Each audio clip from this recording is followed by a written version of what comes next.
Sorry. I was like, Do you guys remember the royal wedding? I do. It was only a globally televised event. Millions of people were watching it, and the man of the hour, apart from the groom, obviously, in my opinion, was Daniel Martin, Meghan Markle's makeup artist. He's been doing Meghan's makeup for over a decade. They are close friends. He also does the makeup of many stars. Gemma Chan, Michelle Yeoh, the list goes on and on. I got the incredible chance to sit in his makeup chair while we were both coincidentally in Singapore for a trip with Skin Inc. Without further ado, let's cut to me and Daniel. I'm gonna be getting a Meghan Markle look on this face with these hands that have touched Meghan's face.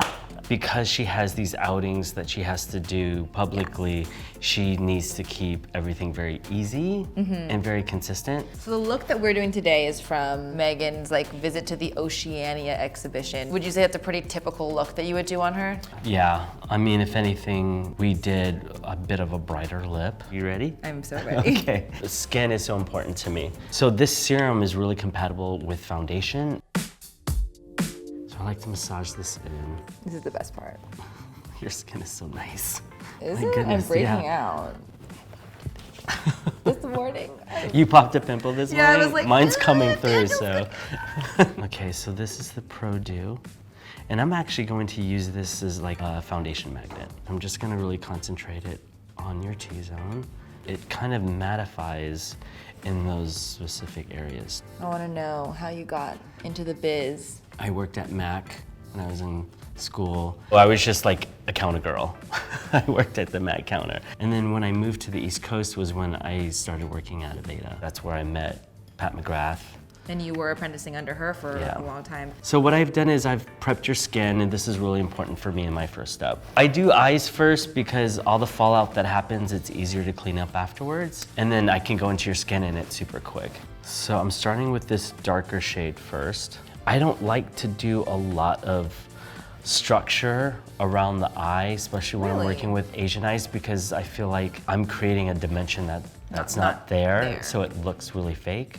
So the best way to do it is to start dark at the lash line and build up. It's following the shape of your eye, so then that's what's creating the dimension. And I can kind of see where your natural crease is, and that's kind of like my line to stop. I basically only use 2 eyeshadow colors on Meghan. Always? Pretty much. Especially for that look, it was 2. With you now, I'm using like a darker, almost like a black at the base of your lash line, so it gives you that dimension. So you've been working with Meghan for almost a decade. Yes. How did that relationship kind of come about? At the time, she didn't have a publicist, so she reached out to my agent Like directly. Meghan reached out to your agent? Yeah. Wow. So my agent in LA was like, hey, there's this actress, young actress that, is really interested in working with you. Her name is Meghan Markle. I think it'd be a great fit for you. We just instantly became friends. And then, boom. Now she is a global sensation. So I'm gonna go into your upper lash waterline. I'm gonna go up underneath and I'm gonna have you blink. And what that does is the tearing from your eye moves that eyeliner around, so it creates this like really gentle smoky eye, and then I can clean it up afterwards. Now I'm gonna go on top with the liquid liner, and I'm just gonna do something really easy, just really light. Again, just adding a bit more dimension.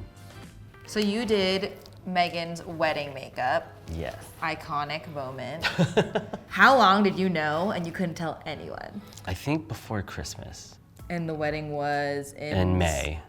That's long! Yeah. That's long! Yeah. I'm gonna have you curl your lash. Okay. And I love this eyelash curler. This is the Surrat Beauty curler. Do a little layer of mascara and then curl it again. The dry down from the mascara will hold, and then you curl it again and it kind of locks in the shape.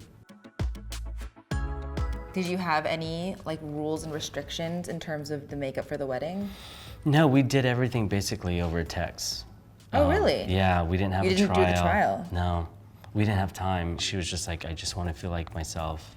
So did you approach her makeup day of the same way you normally would approach her makeup? I mean, the only difference was I had to think about her makeup in the car, being televised, outside in natural light at high noon. And it's almost better to not do so much on the skin, because then you see everything that's laying on top of it. So what I did for her was I selectively did foundation just in her T-zone and where she needed to balance out coverage. So your eyes are pretty much done, but now I'm gonna add lashes that I use on her as well. How has your career changed since the royal wedding? If anything, it's just my exposure's global. It freaked me out though, how much my Instagram jumped. What were you at before the wedding? Where are you at now? 17,000, and then it went to 70 in 24 hours.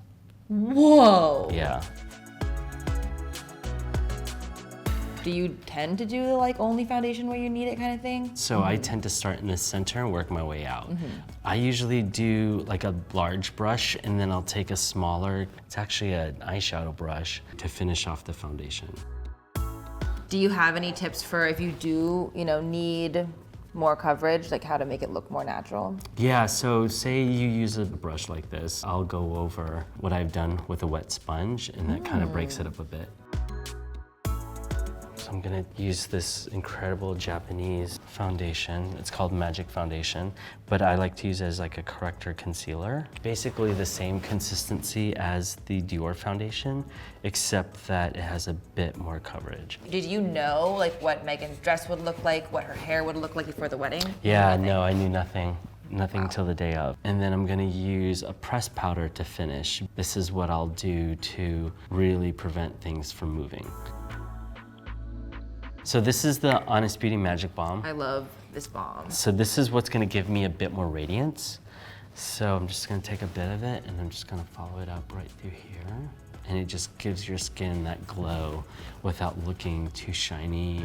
I tend to do highlighter first because then I can go in and shape out the face. What I'm doing now is I'm taking the same contour color, follow that shaping up through the eye, and bring it down a bit on the nose too, just to kind of give you a bit of strength. It's like a light contour. So we're using the new Dior Stellar Shine lipstick, so it's like a hybrid lipstick lip gloss. I love the texture. It feels like lip balm and my lips are so dry right now. So one trick that I like to do is I like to actually use the same color on the cheek. And what this does is it just kind of brings everything together. Are you ready for the reveal? Yes. Okay. Oh my, I love the eyes.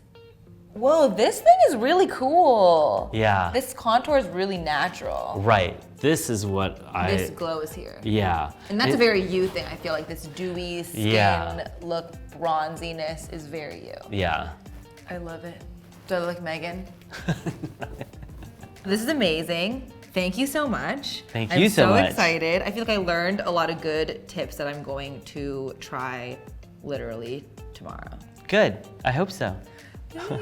Bye, guys. Bye. I'm back. I love the makeup. I learned so much from Daniel. I loved working with him. He is such a sweetie. Please let me know in the comments down below if there are any other makeup artists that you would like to see on Beauty With Me. I will try my best to wrangle them, and see you guys next week.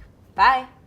Thanks so much for watching, guys. Let me know what you want to see next on Beauty With Me in the comments down below, and click here to subscribe to Refinery29, and click here to watch another video.